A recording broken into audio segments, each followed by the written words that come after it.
Hi viewers, இன்றைக்கி ஆம்பூர் பிரியாணி எப்படி செய்கிறது நம்ம பார்க்கலாம். நம்ம சேனலுக்கு புதுசாக இருந்தீங்கன்னா சப்ஸ்கிரைப் பண்ணிக்கோங்க. ஃபஸ்ட்டு ஒரு 1/2 லிட்டர் ஆயில் போட்டுக்கலாம். நான் 2 kgs பிரியாணிக்கு தான் சொல்லிட்டுருக்கேன். 1 kgக்கு நீங்கள் செய்யணுன்னா அது அப்படியே நீங்கள் பாதியாக அது நீங்கள் டிவைட் பண்ணிக்கலாம். ஃபஸ்ட்டு ஆயில் 1/2 லிட்டர் ஆயில் போட்டுக்கலாம். அது நல்லா சூடானதுக்கப்புறம் பட்டை, லவங்கு, கிராம்பு, ஏலக்காய், அப்புறம் ஸ்டார் பூ. எனக்கு ஸ்டார் பூ இல்லாதனால நான் அதை ஸ்கிப் பண்ணிட்டேன். ஸோ இது சூடானதுக்கப்புறம் இதெல்லாம் போட்டு நல்லா வதக்கிக்கோங்க. இது நல்லா வதங்கினதுக்கப்புறம் ஆனியன் போட்டுக்கலாம். 1/2 kg ஆனியன் நல்லா போட்டு அது ரோஸ்ட் பண்ணிக்கலாம். அது ரோஸ்ட் பண்ணால் ப்ரௌனிஷாக இருக்கணும். ப்ரௌனிஷ் இருந்தாலும் நல்லா இருக்கும் டேஸ்ட். இல்லைன்னா அந்த ஆம்பூர் பிரியாணி டேஸ்ட் வராது. ஸோ அதனால் நல்லா ப்ரௌனிஷாக வதக்கிக்கணும். இது நல்லா வதங்கினதுக்கப்புறம் 200 கிராம் பூண்டு, 100 கிராம் இஞ்சி. பூண்டு நிறைய இருக்கணும். அது ரெண்டும் பேஸ்ட்டாக அரைச்சிட்டு அதுவும் இதில் மிக்ஸ் பண்ணி நல்லா வதக்கிடும். சரியா? இது இஞ்சி பூண்டு பேஸ்ட்டு நல்லா வதங்கினா தான் டேஸ்ட்டே வரும். இல்லைன்னா டேஸ்ட் அவ்வளோவா வராது, ப்ரௌனிஷ் ஆகணும்.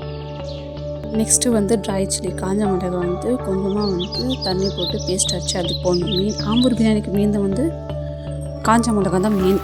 ஸோ அதனால் அதுதான் மெயினாக போடணும். உங்களுக்கு ஸ்பைசி எவ்வளோ தேவையோ அந்த தகுந்த மாதிரி நீங்கள் வச்சு போட்டுக்கணும். இது நல்லா வதங்கிச்சு. இப்போ டொமேட்டோ 1/2 kg ஆட் பண்ணிக்கலாம். இதுவும் நல்லா வதங்கணும்.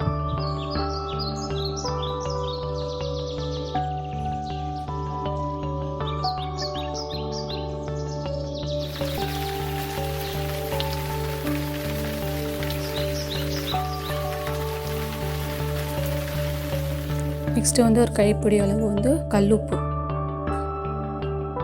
அதுக்கடுத்தது 2 எலுமிச்சை சாறு. அதுக்கப்புறம் 400 ml தயிர் போட்டு நல்லா வதக்கிக்கோங்க.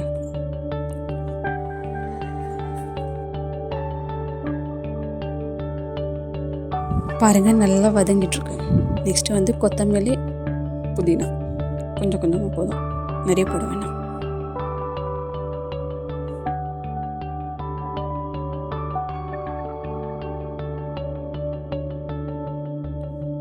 நெக்ஸ்ட்டு ஒரு பாத்திரத்தில் தண்ணி அரிசிக்கு தண்ணி வைக்கணும். அதில் பட்டை, லவங்கு, கிராம்பு, ஏலக்காய் இதெல்லாம் போடுங்க. அப்புறமா பாதி எலுமிச்சை சாறு, அப்புறமா கொஞ்சம் ஆயில்.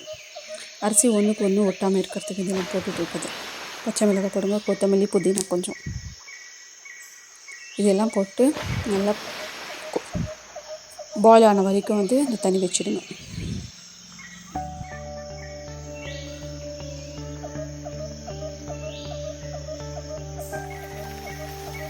நெக்ஸ்ட் உப்பும் கொஞ்சம் போட்டு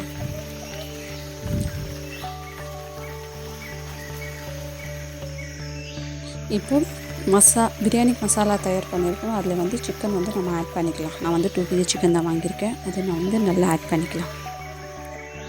எல்லாம் சிக்கன் எடுத்து அதில் போட்டுடலாம்.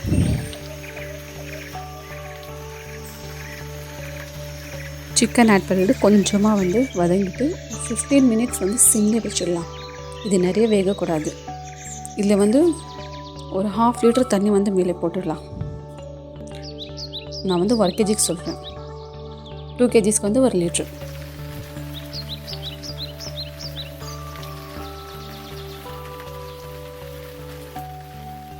இப்போ பாருங்கள், தண்ணியில் கொதி வந்துச்சு.